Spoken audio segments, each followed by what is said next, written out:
kaya busy ang lola nyo. Ayan, gumawa ng project ng kambal. Kailangan dyan. Made in paper. Then, gumawa ako ng ito, lalaki at babae. Ayan. Tingnan nyo yung, natin yung babae muna. Tulungan mo ko yung.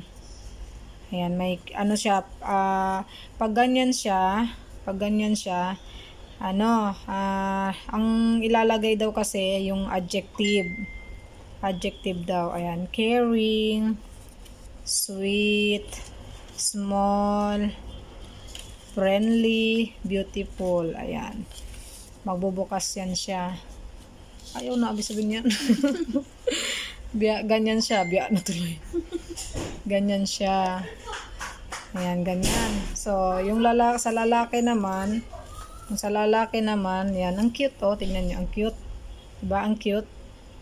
So, ang sa lalaki, ang adjective niya sa sarili niya ay tall, big daw, smart, totoo naman, smart, cute, at good. Ayan. Yan, ang cute niya, oh.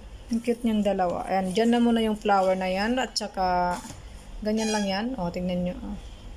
Pero tingnan nyo ang itsura niya, oh. Cute. Diba? Ang cute niya. Ayan ang writing ng aking alaga na babae. Ito yung sa lalaki. Diba? Tapos pagtatakpan natin, ganyan siya. Yung kamay ko, tignan nyo. Kamay na, ayan. Ang hirap Ayan, diba? Ang cute niya, oh. Ang cute niya tignan. Ayusin mo, Normina. Ayan. Oh, caring daw at saka tall. Diba? Ang cute niya. Yun ang aking flower. Kailangan pang lagyan ng circle na daw. Yung mga seed. Ayan. Yan. Busy ang lola. Yan siya. Ang ganda.